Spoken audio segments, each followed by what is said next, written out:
All right, good morning, everyone. Welcome to the morning brief. It is a Wednesday, July 29th. Well, we're going to invest with military precision today. And if you're catching us on a replay, go ahead and if you're interested in a free trial, contact me at steve@ototnow.com and we can make that happen for you. So another new podcast episode out earlier this morning. It's an interview and up to 1183 as far as total downloads. So that's going well.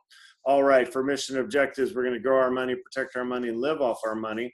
The tactical objectives we're going to look at today are Jerome Powell, who is chairman of the Federal Reserve, and the topic of the day will be interest rates. As you know, the Federal Open Market Committee meeting went on yesterday. It goes on today, and 1 o'clock this afternoon is when they'll make their announcement. They do that every 6 weeks. And then about half an hour after that, Chairman Powell will be speaking, and we'll see what he has to say about interest rates. Nobody's expecting them to change, so any change would probably move the markets today. Also today, obviously, we have the four horsemen, if you will, of the tech firms, the FANG without Netflix in there. So you have your Facebook, Apple, Amazon, and Google all testifying before Congress today on antitrust stuff. So that can obviously move the market today as well. All right, for the overall flow, we're going to go long, short, open, short, long. That means we're going to talk about long stuff up to about 10 minutes prior to the open. We'll transition to some day trading stuff, take that through the open, then go back to our long-term investments and get into the question and answer sessions after that. As far as market review, we'll go around the world like we always do, and headline review, go through the headlines and talk to what specifically is moving based off of headlines. The long-term investments we're going to talk about today are the G-bill, BIL, IEI, IEF, TLH, and TLT are all basically your treasury bond funds of different lengths. So that should work.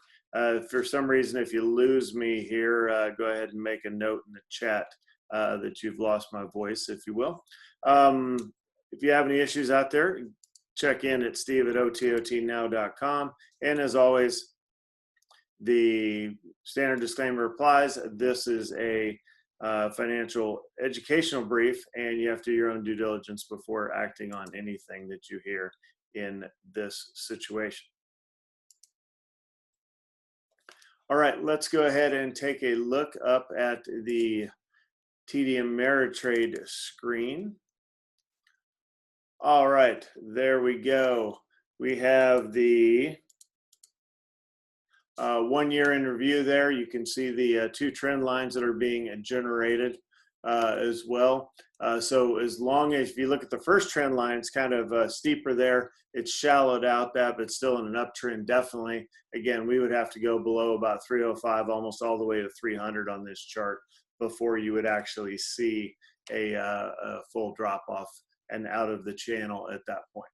All right, let's go ahead and look at the last 5 days of the SPY. What you'll see once we zoom out here a little bit is you're going to see 5 blue bars. There they are. So you can see that yesterday things were going pretty well until towards the end of the day, and then there's a lot of red striping down.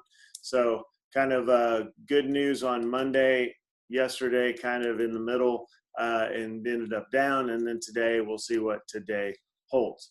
All right, as far as the earnings calendar, what we're going to talk about this morning is Starbucks yesterday beat earnings after the market closed there. So good on Starbucks. Hopefully that'll kind of regenerate that stock. It's been out of favor for some time now. And then this morning, the big news is Boeing. Boeing missed earnings kind of badly, to be honest, and was not punished by the market yet. It's actually, the stock's up this morning. So we'll kind of see what's coming out of their conference call. There's a lot of negativity associated with Boeing, but remember, Boeing has two ways to win. They have the, being one of the two large airplane makers, and then they also have the fact that they have a huge defense exposure as well. All right, we can leave that. We'll go down to CNBC and take a look at the headlines. As you can see, the futures are in the green there. We'll go to Europe. Was mixed last time I looked and still is. Yes, same with Asia, except for you see the Chinese market popping up 2%. All right, we'll look at the numbers of the U.S. from yesterday. And again, most of that was in the last hour and a half or so of the sell-off there. As far as bonds, the bond market basically unchanged from yesterday, and then oil hanging out above 40, so we like that. And then gold, precious metals got a nice big upgrade this morning from Goldman Sachs and put a $2,300 price target on gold. I think that's a little optimistic, but it's run up a lot. It's already bouncing off a high, so we shall see, is all I can say about that. All right, we'll go ahead and take a look at the headlines that we have out there.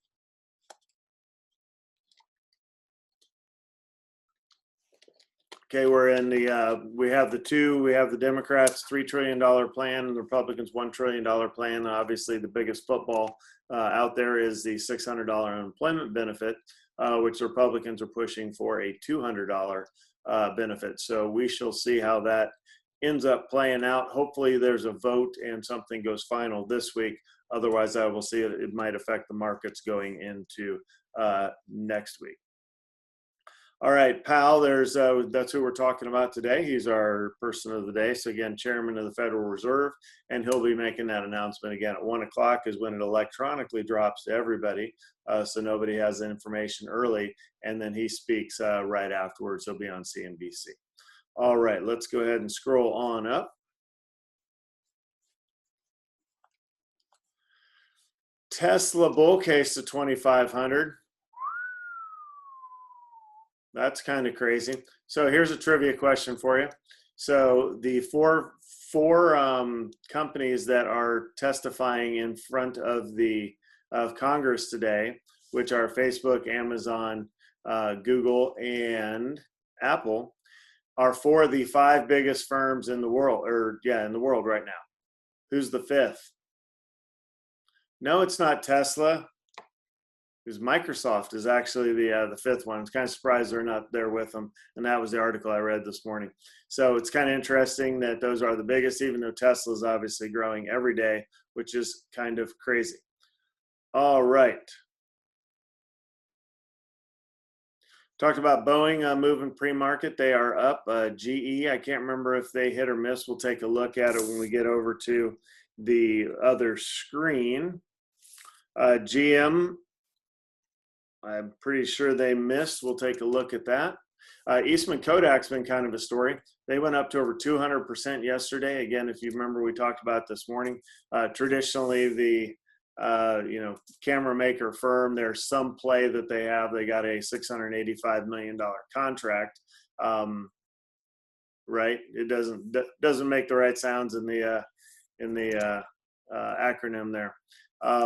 But Eastman Kodak up 200+% yesterday, up another 65% today from a left for dead company. So don't know exactly what they're doing to provide for the vaccines, but they got a bunch of money to do whatever it is that they do. All right. Hadn't heard of that telehealth startup Heal. Predator, if you happen to know anything about that, since we're kind of in your space here, you can add some color commentary if you can. All right, but other than that, we'll scroll on up.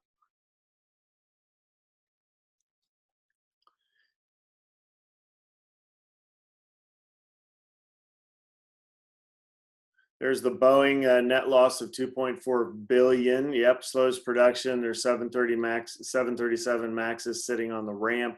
I do think that all gets sopped up fairly quickly, and that Boeing could actually double. There was a lot of negativity out in the market saying it's going to drop below 100 again. I just cannot see that happening, but we shall see. All right, Shopify up 7%. I believe that stock has been on fire. Buy Tesla on a Biden win. That's an interesting headline. I haven't necessarily seen that. All right, there's a pretty gold ingot. That's 1,000 grams right there. That's worth a little bit of money. All right, we will leave that, and we're going to take a look at FinViz and look at Boeing. Again, this is the one that we missed earnings this morning. So far, the stock is up pre-market. But when you look at this chart, so it was near 400, drops all the way down to below 100. You know, I was a buyer there down in that range. And then since it got up above 200, and it's really been selling off for the past month and a half. So I'm starting to get a lot of questions about whether I want to hang with it.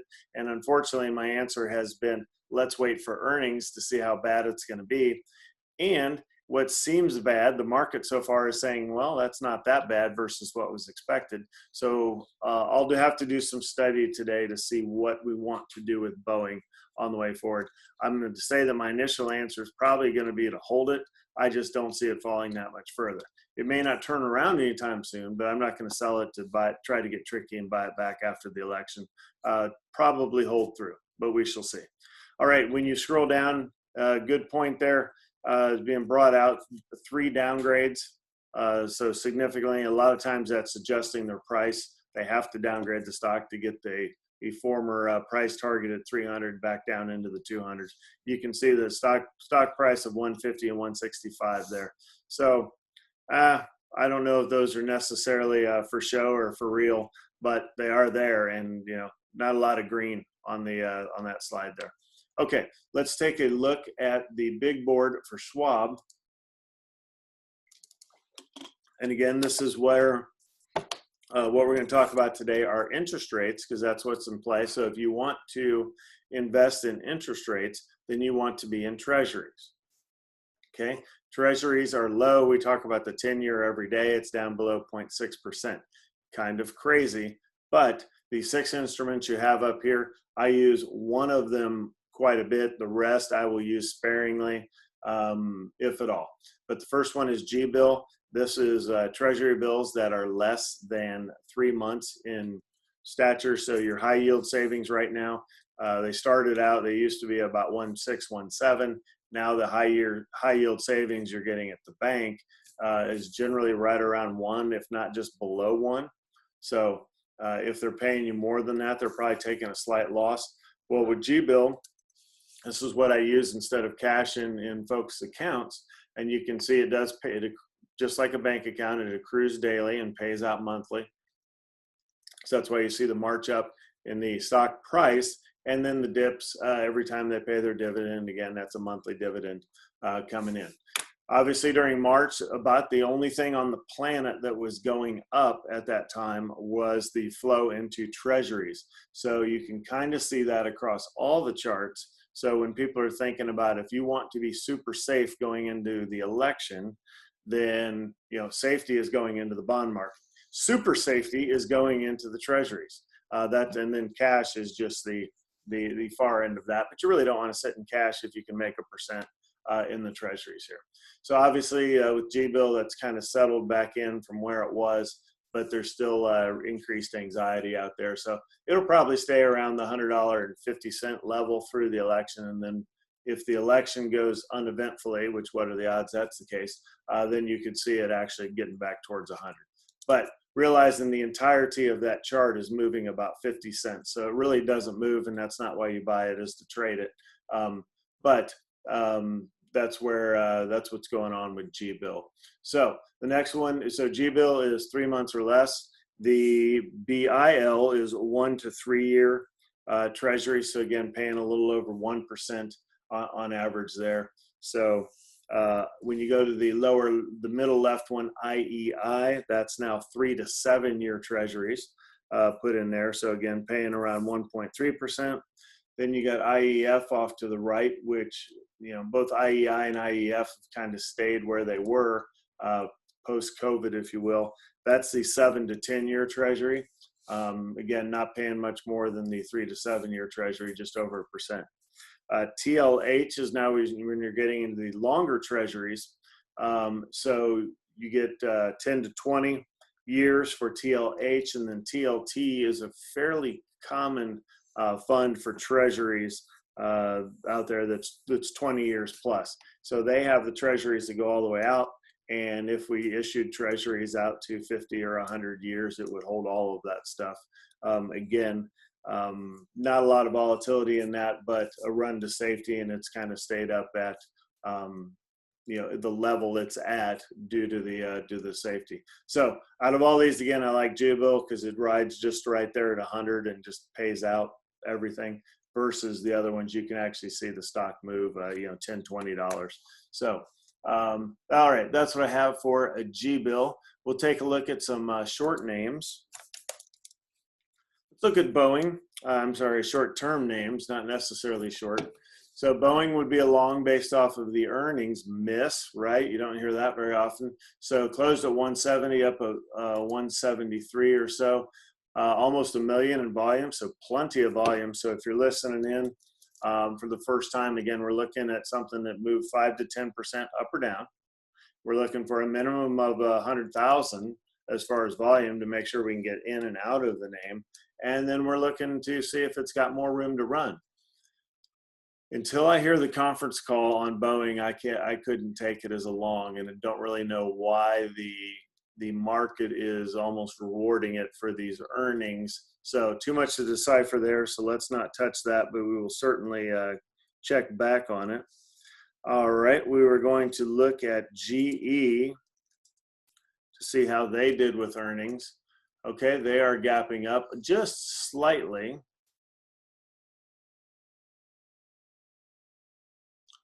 Smaller than expected cash outflow. Okay, they're losing money, but it appears to be on target with what they thought they were going to lose. So not much action there to really move the stock, but we'll check back on it. Let's look at General Motors, GM. Okay, it is gapping up as well from 26.33 up to 27.5 or so. Let's back that chart out just a little bit, kind of see where the history of GM stock is. All right, so that's perfect. Thank you. It was up at 31, dropped to 23, now kind of recovering again. I could see that having some room to go higher. Let's see what the headlines.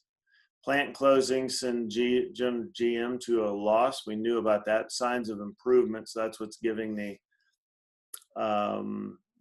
positivity there. They lose 800 million in the second quarter, but that beats what Wall Street projected. So, all right. So some positivity there. We shall see. It does have room to run. So if you wanted a long, you could consider GM.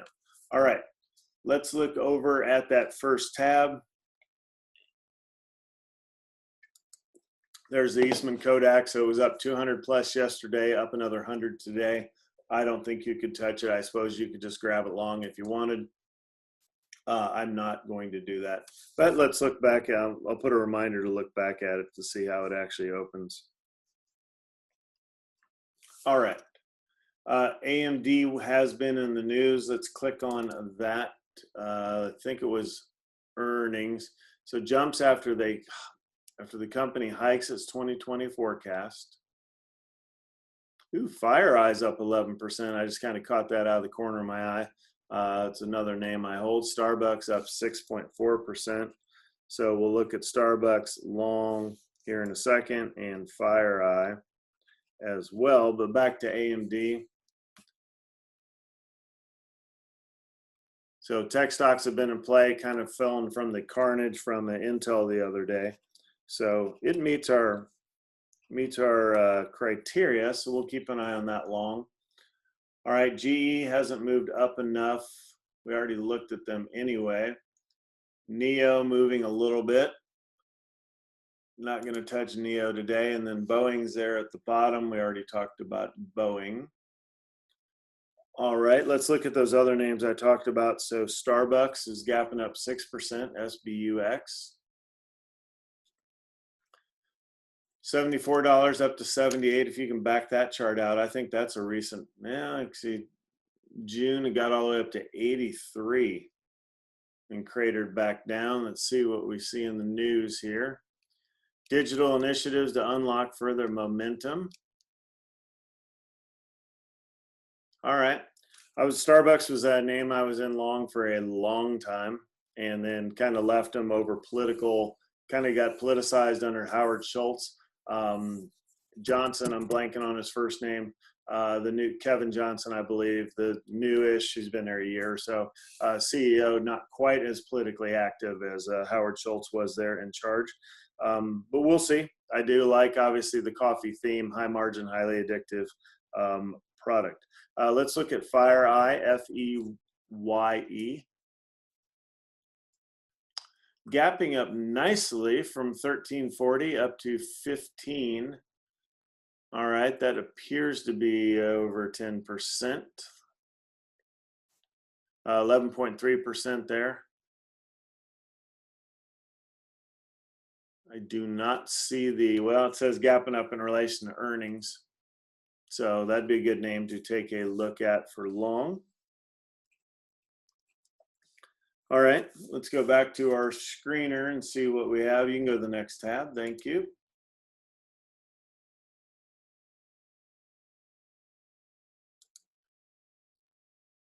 Yeah, Shopify. We just saw that headline, but I can't remember it. So let's click on it again. Okay, they beat revenue, beat profits, issuing some shares.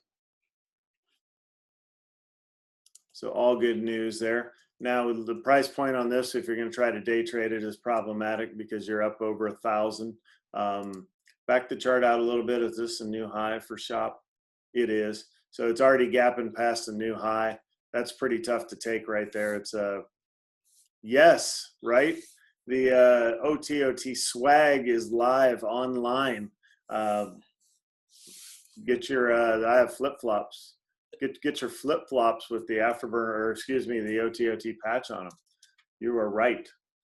All right, you can also get a phone case. Pretty hot, I'm telling you. You can leave the brief right now and go look at that stuff if you're buying. All right, let's get back to what we were doing here. So we'll take a look at Shop Long. So we'll see. All right, I have nothing short yet. Let's find something short in this next tab.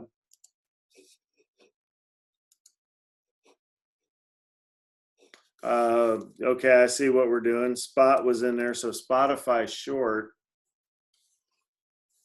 Missed earnings and lower guidance, so 267 down to 254, so just a couple of percent, 5%, there you go. It meets the criteria.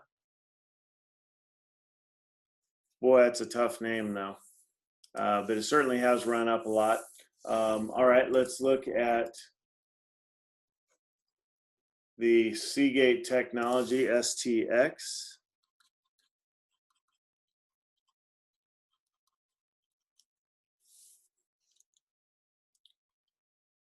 Earnings mover again. It was at 48, gapping to 40, just below 45. Scroll out for me if you would, just a little bit. So it was up at 55 at early June, month and a half.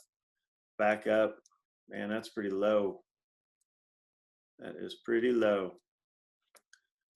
All right, let's see. I see some other gappers here. I'm not sold on STX, even though it does meet our numbers. Let's look at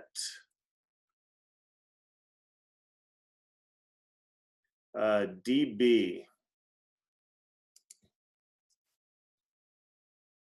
Deutsche Bank, there was a negative headline last night. I can't remember what it was. They released earnings. It came out like at midnight or something. Why is GM's headline showing up down there when it's DB? All right, 945 is where they are, gapping down to 9. Let's back that chart out a little bit. Yeah, that's more of a short that I like to see. All right, so 945 down to 9. I think that was 3.5%. So DB short, that's what I'll be taking a look at more than likely. Spotify, we talked about. That's what the Predator is taking short based off of that criteria. All right, let's go to the next tab.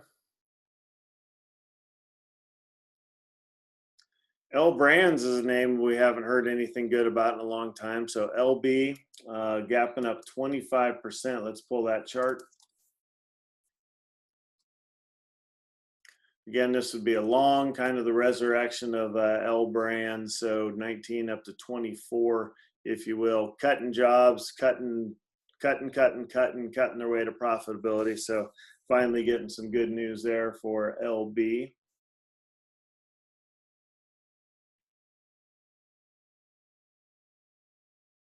Scott's Miracle-Gro up. Interesting.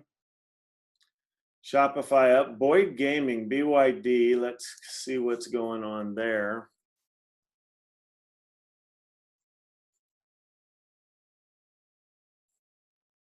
Second quarter results. I'm not seeing anything I can decipher out of this, but BYD long.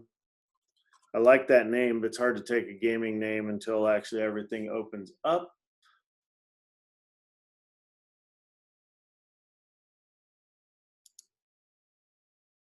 Yeah, I'm not really thrilled with Energy Transfer. So let's pass on that and check out the last tab.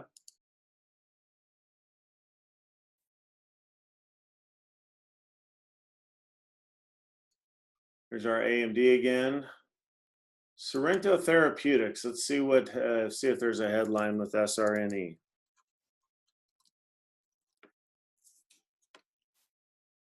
$7.50 up to almost $8. On-site detection licensing agreement with Columbia University. Rapid on-site detection test. That's pretty good news. All right, you could take that long if you wanted to. It's certainly got room to run. All right, let's leave this. There's Starbucks up 4.8. Wingstop up 4.29. A lot of names are up today. All right, let's go to the TD Ameritrade screen. We'll start setting things up. All right, we have, what is it, Spotify in there. On the left, let's take a look at STX in the middle pane, and then DB on the right pane.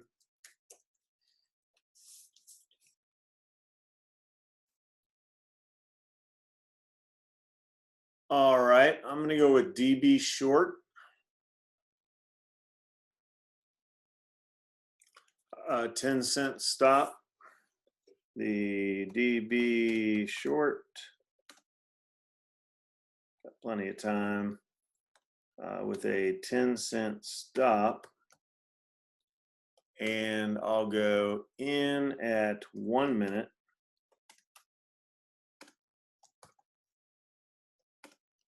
Out at 8 minutes. All right, DB short, make sure I got that in there right. In at 1, out at 8. Let's go, just check the futures on a different screen here. See if they're hanging out in the green. Yeah, NASDAQ's up 0.6, S&P's up 0.3, Dow's up 0.14. I don't know if studies would show this, but it seems like on Fed days when we don't expect anything to change, there seems to be some positivity in the air. So we shall see how today's market turns out.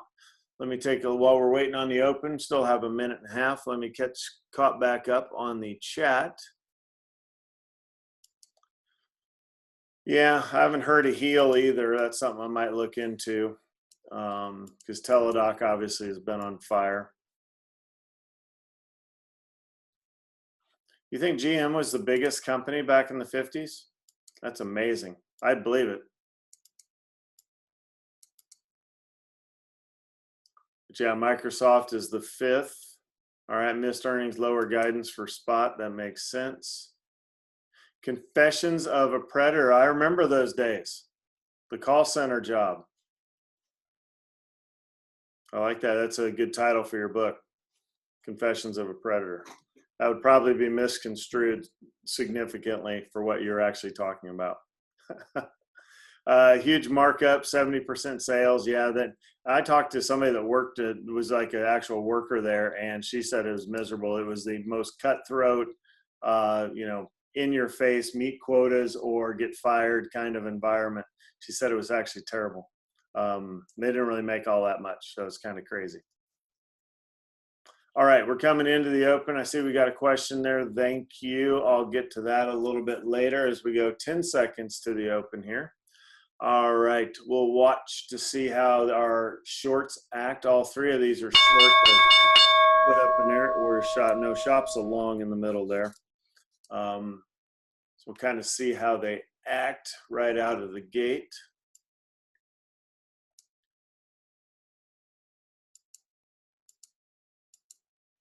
Shopify coming in a little bit. We're going to surf around in that middle one for a second. Let's put Boeing in the middle pane.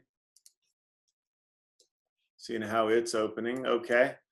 It's a little reality coming back to Boeing. So people aren't buying the it's going to go higher today kind of theme. So I could see that just continuing to sell off throughout the day. Let's see. We're going to look at GE in that middle pane.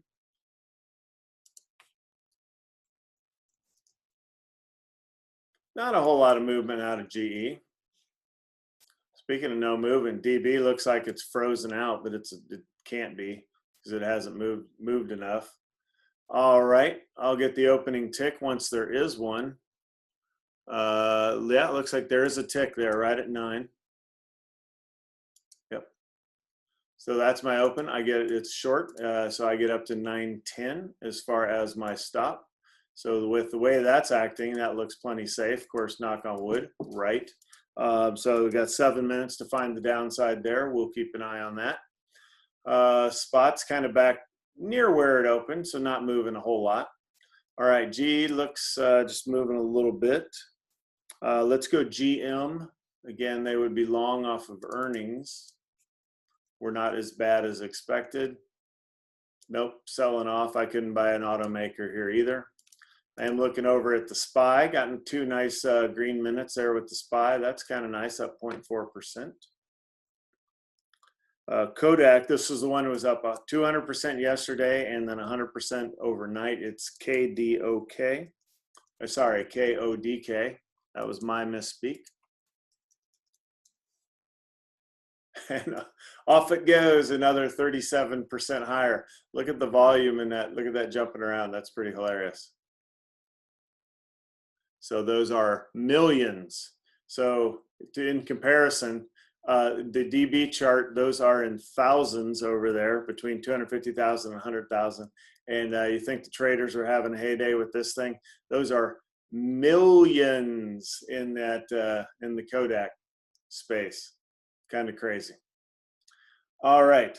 15 seconds and the Predators trade is going to open up. So let's remind ourselves that is going to be spot short with a $2 stop in at 3 minutes. So that's setting up pretty nice.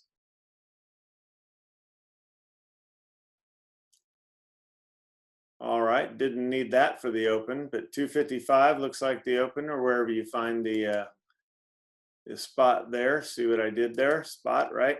And then add $2 for that will be the, what's that, 257 and change. All right, and we'll see how that works for you. We got all the way to minute 10 on that. Man, Kodak up 160. I can't take my eyes off of it. That's crazy.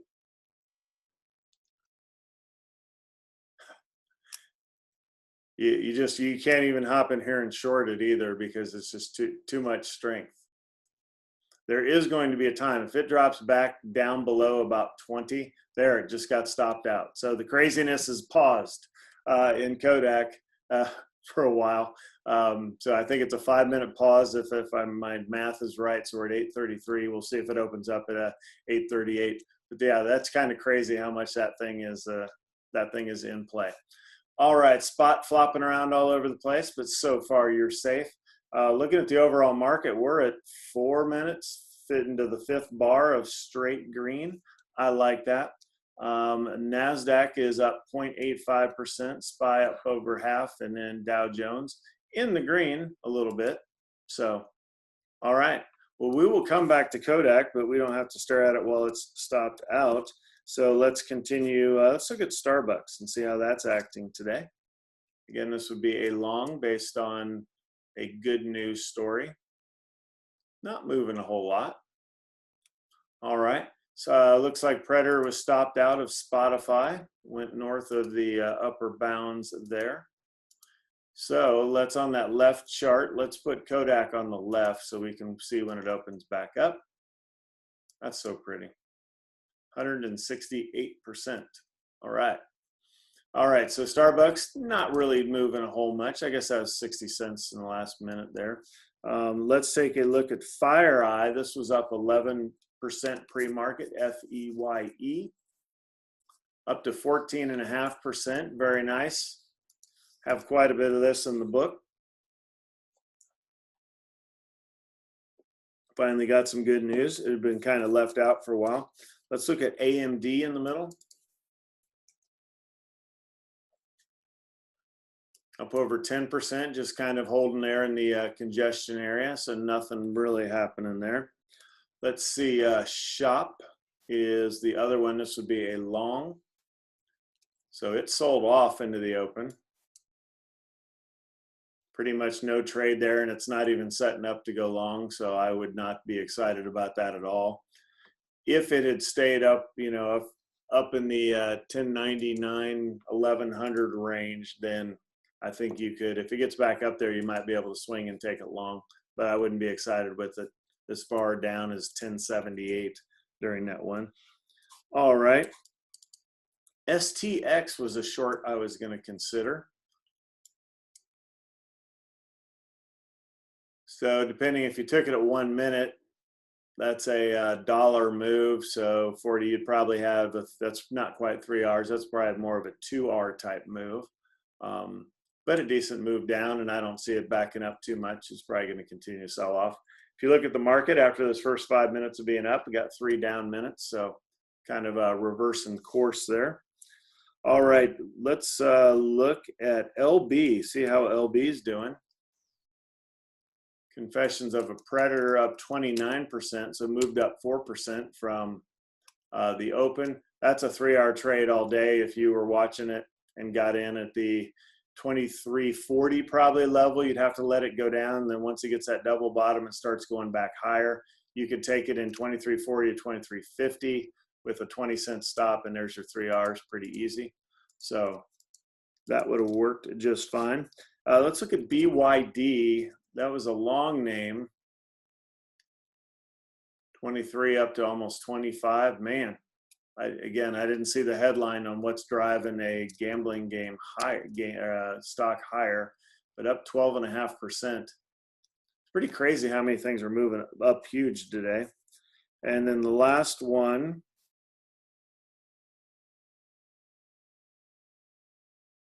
it was Sorrento, SRNE. Can't read my own writing. See if that hits. 4%. I had it written up there as a long as a therapeutic, so that looks like that's sold off from 8 all the way down. Yeah, just a little bit of a sell-off. Okay, let's check some of our favorites. We're at the minute 8 point. Let's see, am I out of my trade? My stock's hardly moving, so I'll be out of this trade here in 40 seconds. It is in the green, but ever so slightly. Let's see, in the middle, let's put Luckin in there. Any guesses? Think of a number. 260. No, I went the wrong way. I thought it would be up today. Luckin gets the red X of shame. So 9 minutes in, only 1 green candlestick. Not happening. All right, let's look at Blink. BLNK was up pre-market.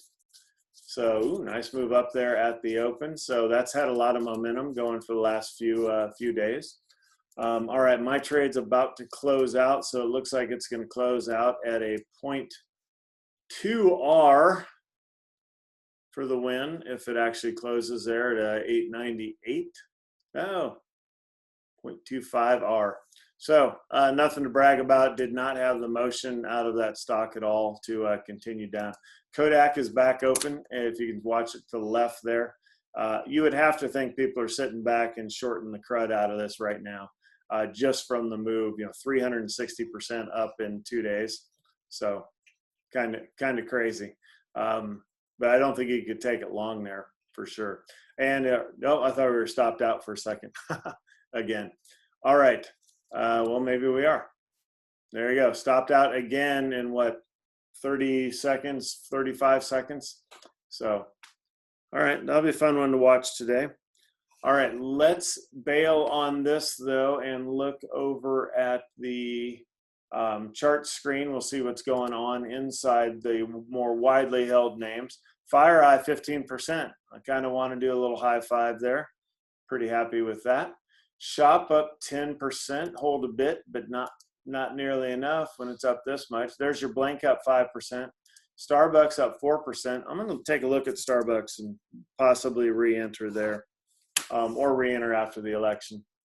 We shall see. NEO's up. Clickstream up a fraction.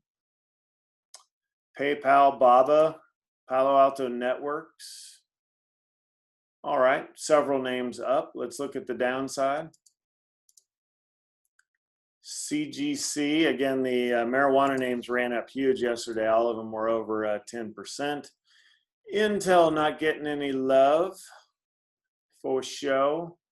Let's check Boeing while we have the screen up. Just I see it's in the red there, but let's pull the chart. Okay, so yeah, Boeing's given up the pre-market gains of a couple percent and now is down 1%. I'd have to say Boeing's probably going to continue to sell off throughout the day. All right, Luckin we already know about. Raytheon selling off for absolutely no reason. Kramer talked about it. I read his highlights in the morning. Talked about Raytheon and said it's defying common sense on why it's this low. I'm not really going to go buy a whole bunch of it going. I already have a ton. Not going to buy any more going into the election, but that's a name right after the election possibly to load up on. All right, Nikola, Northwest Bio, AT&T, always is down.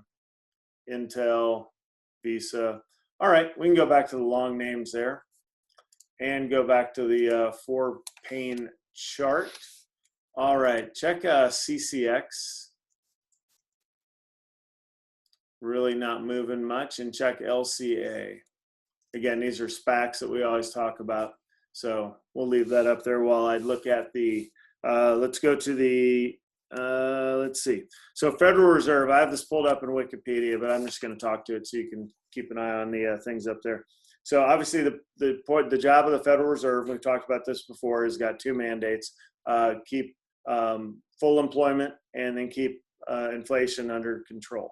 So generally they're shooting for 2% on the inflation, and for the unemployment, I think it's below 5%. Obviously unemployment's way up right now. There's really no issues for that, but the 2% inflation is something that they're going to have to keep an eye on.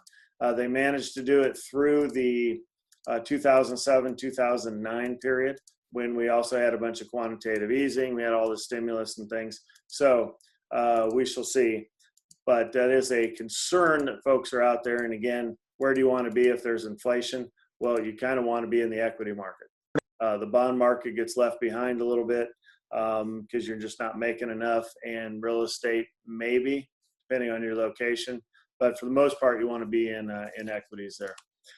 So that's the Federal Reserve. Obviously, Jerome Powell is the chairman. He's one of many that have been fairly strong recently as far as being very steeped in history and knowledgeable and know what to do as far as keeping things under control. So very thrilled with what Jerome Powell is doing with the Federal Reserve. And then the last one is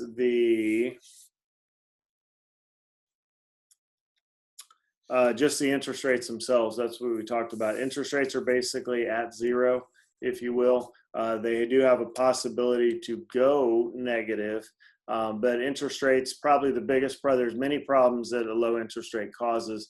And I would say, to me, not just as a professional investor, but as one that is concerned about the system, it is forcing people into the equity market. So when you think maybe you're in your 80s and retired and you would rather have a bond paying you 6-7% or a CD paying you 3.5%, that stuff's like, the Easter Bunny. It just doesn't exist. So you can't, there's no risk-free way to do it. So you end up having to take risk at a stage in life where you generally have not had to in the past. So we shall see where interest rates go. We did try to raise them. I remember in 2018, that's what caused the little mini crash, the 19% in a month in December. Tough problem. It's not good that they're that low, and then it's almost impossible to raise them. So we could be looking at a good decade of 0%. There's also negative interest rates that are going on all over the world. I do not see the U.S. getting into the negative interest rate ballgame. And again, that's, if you will, where you have to pay the bank to hold your money. I just don't see that happening. Okay. All right. I left Kodak up there so we could watch the insanity, and it is still running all over the place. I think every trader in the world has probably got a piece of this right now. So it's kind of crazy. I would say that has to continue to sell off from there with the momentum of that chart. So this is one of these, when we talked about scalping it, you could buy just a ton of shares and scalp it. I'm sure that's what the JP Morgan trading desk is doing. So pick a direction, wait for it to get some momentum in that direction, and buy 10,000 shares and sell it like 2 cents later. So, all right, that's what I've got. Let's look at the question here.